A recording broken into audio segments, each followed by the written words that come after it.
So thank you all very much for coming, and I will just introduce the panelists, and then I will give each of them some few minutes, about 1 or 2 minutes, to also introduce themselves properly.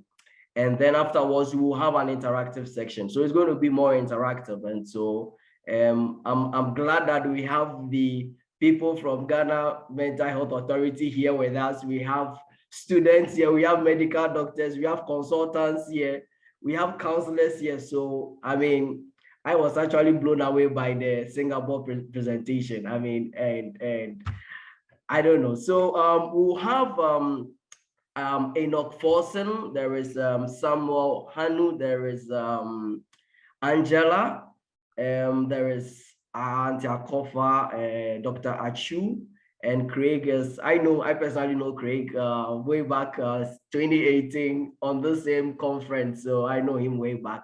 But I'll give opportunity to Forson, Samuel Hanu, Angela, and then I don't know whether Abena is here with us, to just introduce themselves, just to share a few things with us about themselves in 1 or 2 minutes. And then afterwards, we will have an interactive session. If you have any questions, you can, I'm not sure whether if you post something in the chat, it will be to everybody, or you can probably just send it to me so that I can also, I mean, mention it so that we can just talk about it, right? So I will start with Enoch. If you're okay with that, you can unmute yourself, and then 1 minute and 2. Okay, so Ernest, I'm grateful. I hope you can hear me now. Yes. Yeah, so I'm Kojo Forson, a counselor, and the CEO for Fekas Consult. Fekas Consult basically focuses on mental health and drug addiction, specifically among the youth. And I also have an NGO that focuses on reaching out to the ghettos and drug-related problems within the catchment area. I also do other psychosocial issues in relation to marital and relationship counseling. I was the head of the counseling team that did the counseling for the Ivorian refugees during the 2011 conflict that happened in Cote d'Ivoire. So I was a lead counselor for the Ivorian refugees that settled in the central region. And I was also the lead person for the Anchor for Rehabilitation Center in terms of drug addiction. And I've also been helping other drug addiction centers within Cape Coast and outside Cape Coast, and particularly among the youth. Aside that, I'm also the regional director for Samsongo Campus Ministries for Central Region. Thank you, Enoch. Let me go to Samuel Hanu. I hope I got the name right. Yeah, you got it right, Samuel Hanu. Yeah, so thank you for having me. So I have been practicing as a psychiatric nurse or mental health nurse for like 20 years. I specialize in addiction medicine. I currently work with the Mental Health Authority as the head of research. I joined the Mental Health Authority just last year. So I'm heading the research department. And on the side, I have an NGO we call Harm Reduction Alliance. So we make provision to the new narcotics bill, and we champion the fact that we could consider harm reduction principles and not really to criminalize drug use. People who use drugs do not necessarily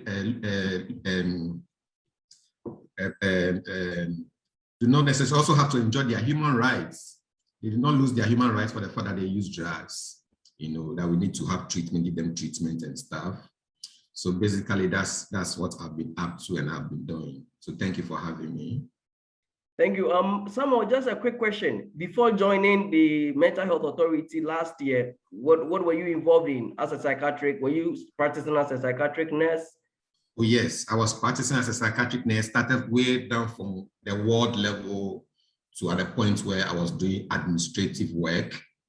So I also on the side also teaches, I'm a part-time lecturer for a private nursing school at Ofanko, you know, And I also facilitate for the Ghana College of Nurses and Midwives. In fact, I helped them to establish the addiction nursing curriculum. I was the main facilitator who drew that curriculum for them. And so I facilitate for them as well.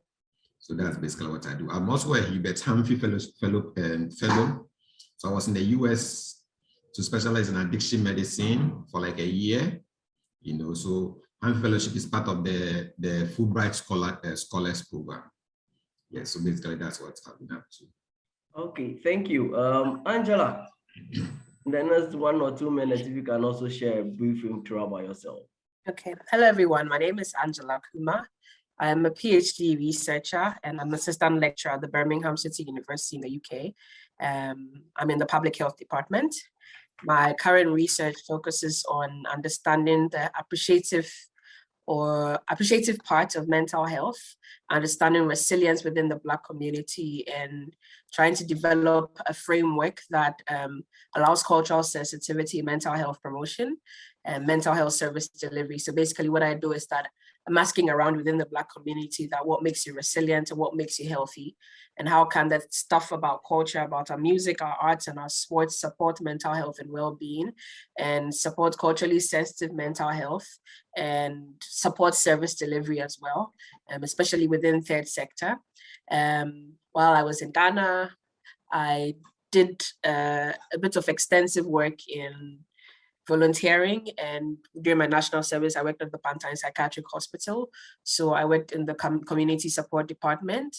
I have done a bit of work in the juvenile rehabilitation service. I've worked with an NGO in Ghana, and also I've done a bit of work with the drug and alcohol addiction services as a volunteer. So I have a bit of experience in industry as well. Yeah, I think that's just about it. Currently, I'm a clinical psychologist as well. So I provide online mental health support to people all over Ghana as much as possible. So yeah, that's a bit about me. Thank you, Angela. Yeah, so what I'm going to do is that I'll just ask each of the panelists to just share a few things. I'll ask 1 or 2 questions, and then afterwards, I'll just open it up for all of us. And I mean, Dr. Achu, I'll be asking you some questions as well. Akofa as well, and then Craig, I know you are doing some consulting work in Ghana as well. So I mean, I'll be asking you some questions as well. But I want to start. Of course, we are all aware about some of the challenges we face in Ghana, right? But I want us to think into the future, and I think that I will want to start with Enoch. Right. I mean, from your practice, from what you've been doing, what would you suggest is the way forward? I mean, I'm just going to start from there and then we will trickle it down. What do you think is the way forward in dealing with mental health situation in Ghana as a whole? I mean, as a whole, right? You can pick on any sector, but as a whole. Yeah, thank you, Ernest. I think that the first approach in dealing with a mental health issue in Ghana is to give a proper recognition to the mental health bill that was passed, the Mental Health Act that was passed in 2012, Act 846. I think that as a country, we were able to come up with a very wonderful document, but its implementation in its fullest form has been a major challenge. So you go to various facilities, especially the psychiatric facilities, and realize that most of the things are not well being implemented too. The second thing that I also think that we can do is that if you look at the budgetary allocation in terms of funds to mental health issues in Ghana, the percentages hasn't changed that much since the past 10 to 15 years. The percentages hasn't changed that much. In 2011, 2012, the percentage to mental health was 1.4%. That was the total budgetary allocation to mental health. And that was a component of what was sent to the Ministry of Health to deal with all related illness in the country. And just a small percentage of 1.4 was allocated to the Ministry for mental health. So you realize that funding is a problem over there. And currently, if you look at our mental health issues, we are charging, which is not friendly. People go there, and most of the people that go there find themselves within the brackets of the poor category. And unfortunately, those people are also compelled to now spend. And sometimes it becomes a major challenge. The other thing too that I think that currently we can also do is the involuntary cases, the involuntary clients that report at the various facilities. You realize that now, because of the new mental health bill that we are currently practicing, a component of it that is very crucial to admission has not actually been implemented, which is the tribunal, the mental health tribunal that is supposed to assess the mental health or the mental state of a client who go through these facilities to ascertain whether indeed they deserve to be hospitalized and be given birth at the various facilities. It has not been done. So now, involuntary cases, you have to go through the court process. And now the court process, the psychiatric social worker or the psychiatric social unit now has to consistently be going to the Attorney General Department seeking approval so people can be admitted and the hospital can be saved some liability issues in case there's this issue of absconding and other things. So these are major areas that for me are very sensitive issues that should be looked at. The other part, that's the fourth issue that I also want to talk about, is the increasing number of drug addiction that is gaining popularity within our country. If you look at the psychiatric facilities, I mean the three main hospitals, and if you look at the report that has been coming out over the period, you realize that drug addiction is gaining momentum, and most of the cases that we are experiencing is largely drug addiction cases, drug-induced cases. Especially one thing that is also gaining kind of major attention among the health practitioners is also drug addiction, and that one has to do with Ph.D. And it is increasing. So you realize that the other psychosis issues, the schizophrenia related issues are not gaining that much attention, as in we are not receiving or we are not seeing much numbers in those areas, but rather drug addiction is increasing. And it is a major problem because if you look at the trend now, between 18, because most of the cases that are being reported between 18 to 37 age brackets are the leading cases with drug addiction. And in 28, when I did some data analysis at Anchor Psychiatric Hospital, when I was there at a counseling unit under Dr. Kojo, you realize that 65% of the cases that came through were students from the tertiary sections. And it was alarming. The gender bracket, you realize that the male group for drug addiction was almost 90% and the female group was 7.something%. But now the trend is changing. So holistically, I think that the first thing that should be targeted is giving the Mental Health Act its proper place in our mental health treatment area.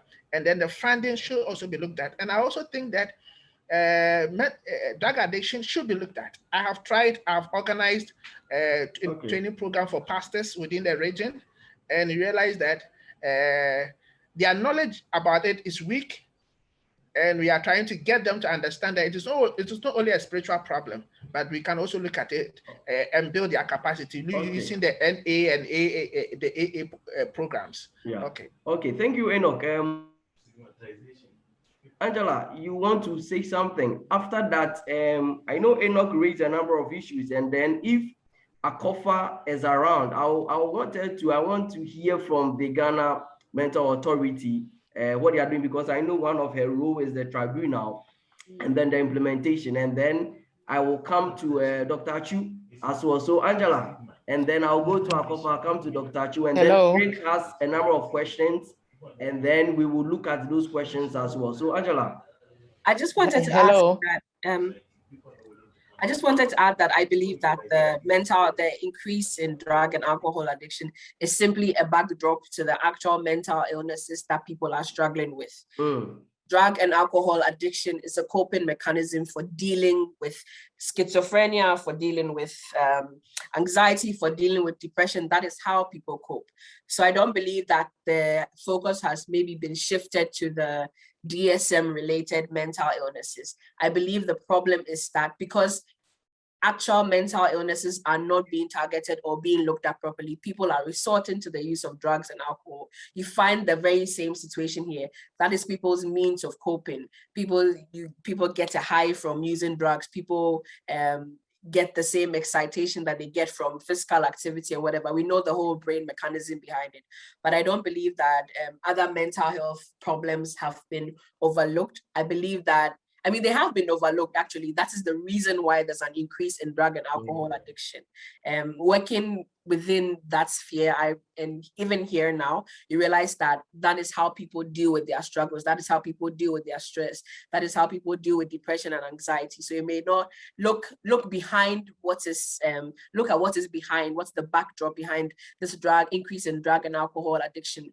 You are likely to find that there's an increase in rates in depression, anxiety, bipolar disorder, whatever mental illness that you're looking for, and then you'll be able to solve the problem as well. So that's all I wanted to add. Thank you, Angela. I'll go to Akofa just to respond to the implementation of the law, because I know at the main session you raised some issues, and then I'll come to Mr. Samuel Hanu. Okay, and then we'll look at some questions that Craig has put on the page, which is really interesting, and then we'll see where it leads us to. So Akofa, if you can just respond to some of the things, since now we have the authority themselves on board with us.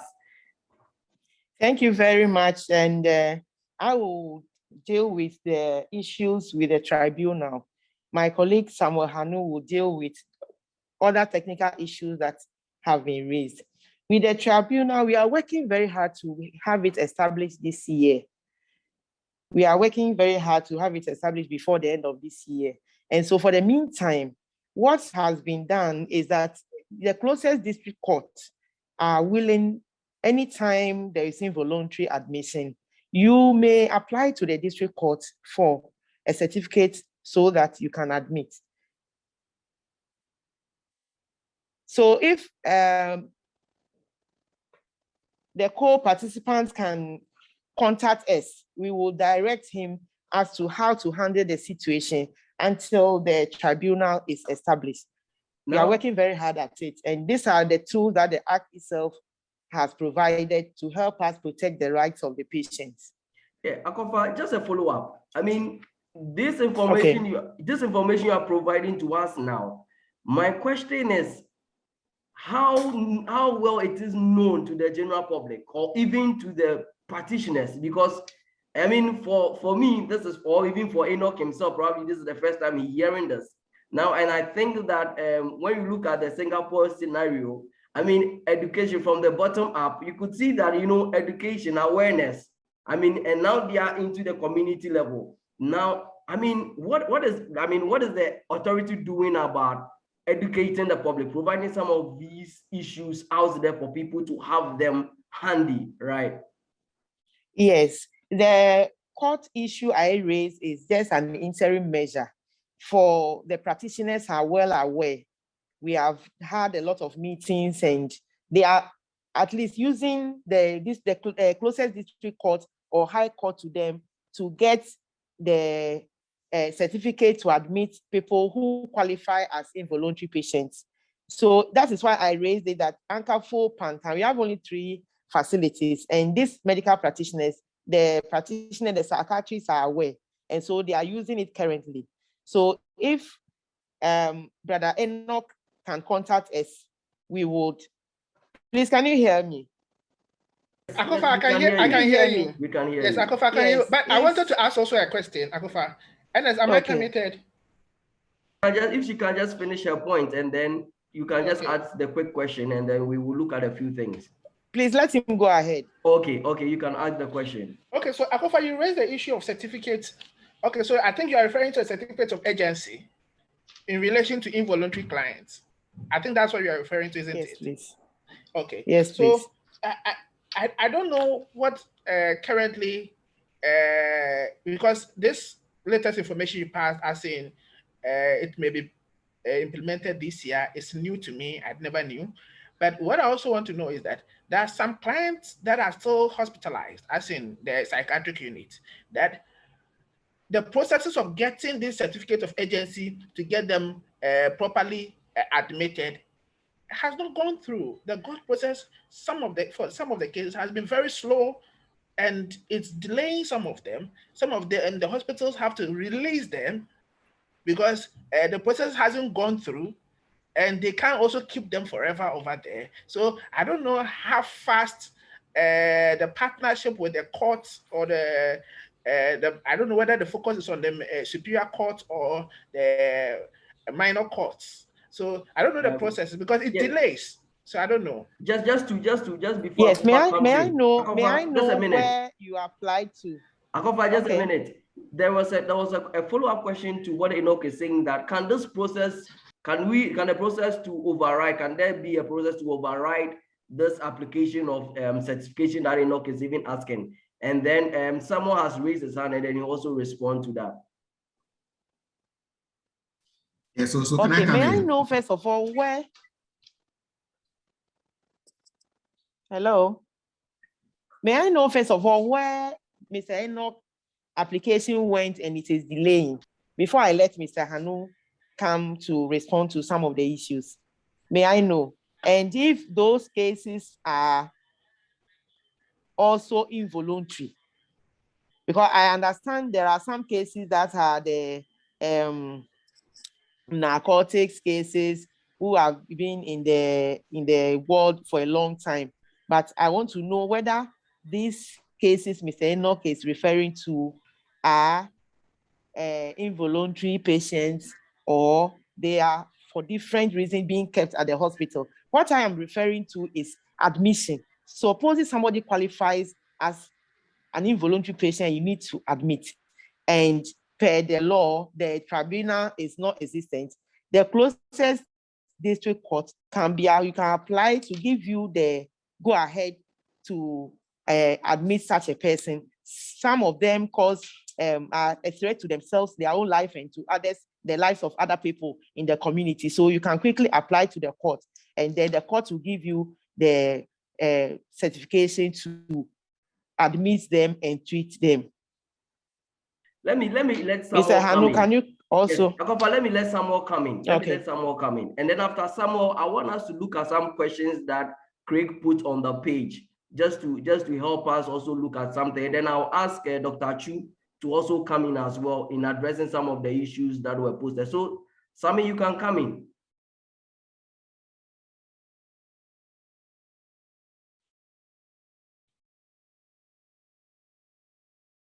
You can unmute yourself. Samuel, you can unmute, yes. Yeah, okay, so thank you very much.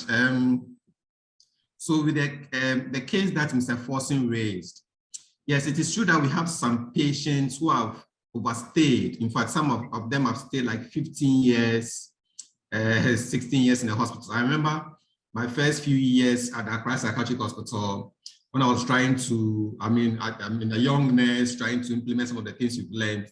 Some of the patients will tell you the time I came here, you have not gone to training. You have not gone to nursing training, you know. So some of them have stayed there for a long time. That is why the law has come in now, because previously, with any flimsy excuse, people can just arrange and bring somebody in and they be able to beat the system like the way a nurse was able to do, you know. So the system was not able to screen and identify that this person really do not have a mental problem. There was a case of a man who wanted to divorce the wife or wanted to take a second wife. So brought the wife to the hospital, alleged, you know, and you know, these days, because of the stigma attached to mental illness, the more the lady was shouting, the doctors would say that, oh, she's behaving aggressive, or that she's struggling with the people, so she's aggressive. So, but it took a special eye of a specialist to assume that no, this is not a case. This is what the man wanted to do. Are we okay? So now we brought the current procedure in, so that you cannot just hold somebody and bring the person to the hospital that the person needs admission. If it is involuntary, you have to pass through the process.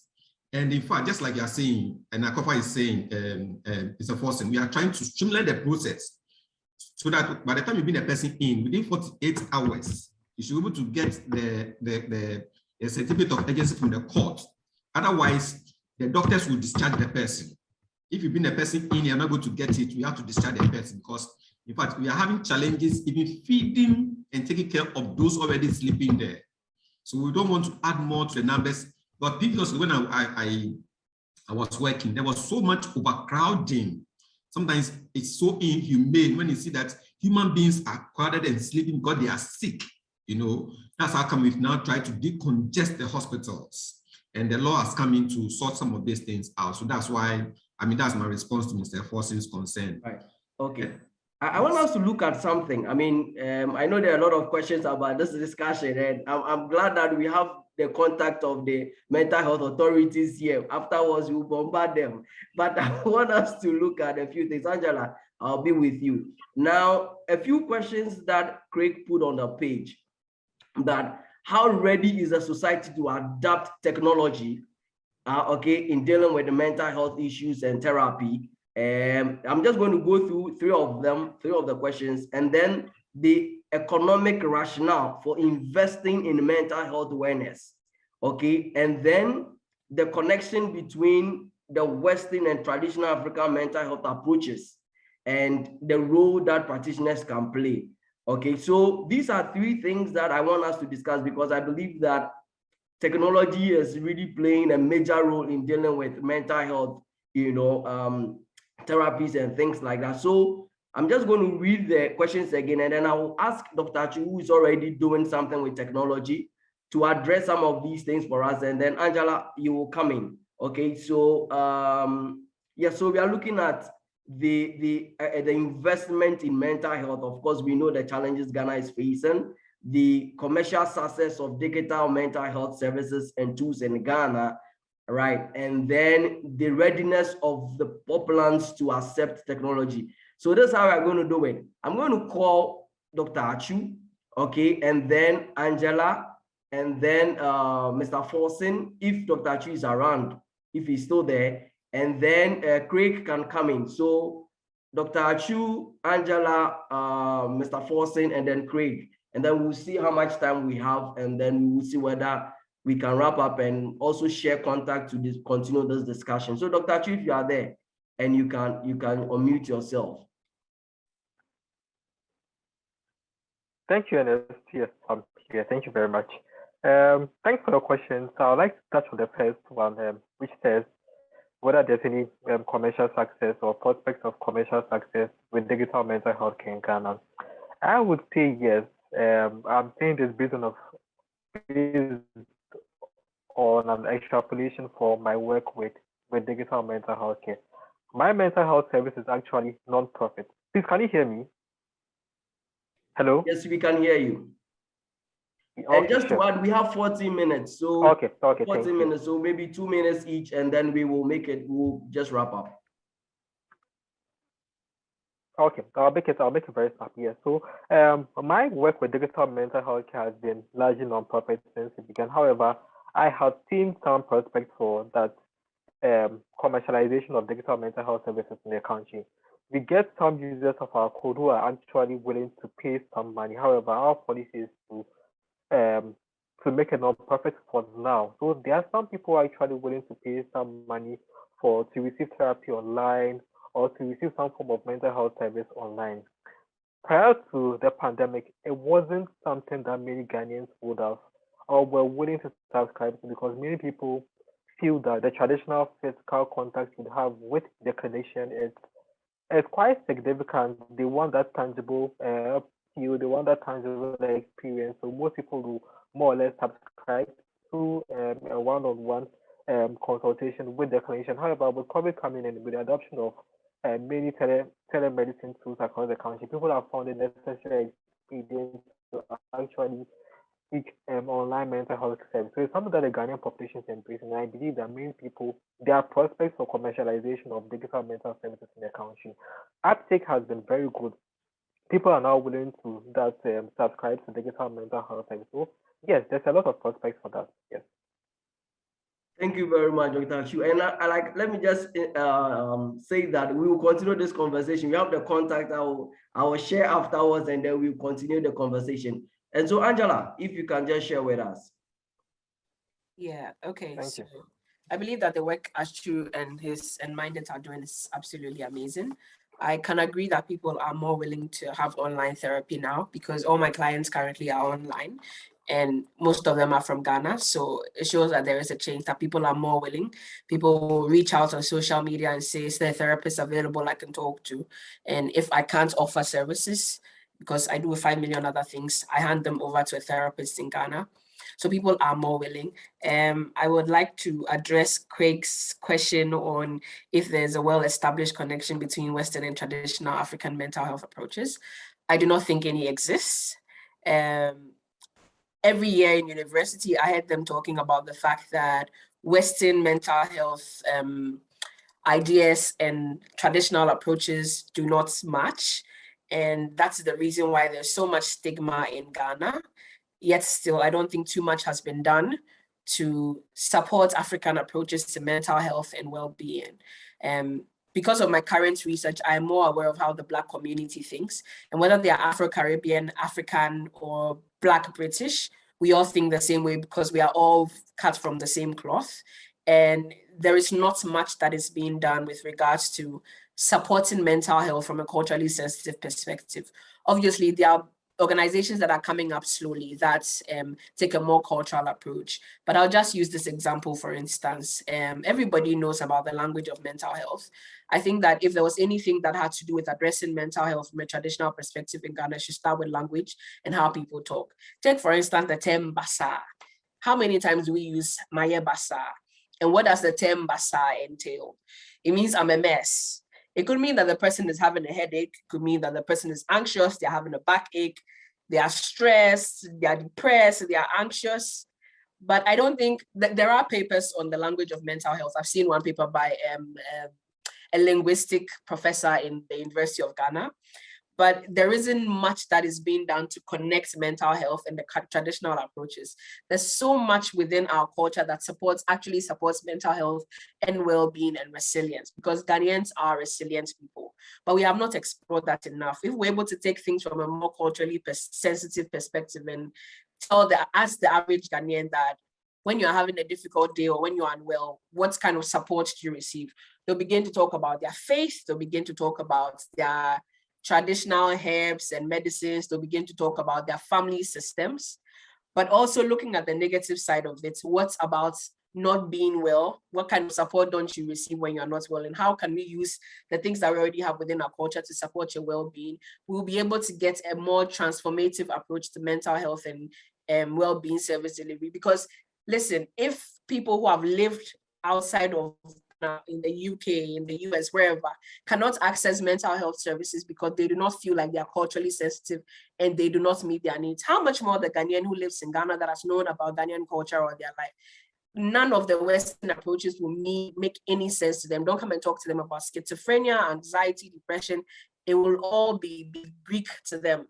So in taking up a traditional approach, I believe that when maybe therapists are on a one-on-one session, they can adapt a more religious or faith-based approach. But outside of that, I don't think we're adapting a very African approach to mental health, as far as I know from my experience working in Ghana. So yeah, thank you, Angela. And then Mr. Forson, within 1 or 2 minutes, and then I'll ask Craig to also share a few thoughts, and then we will wrap up.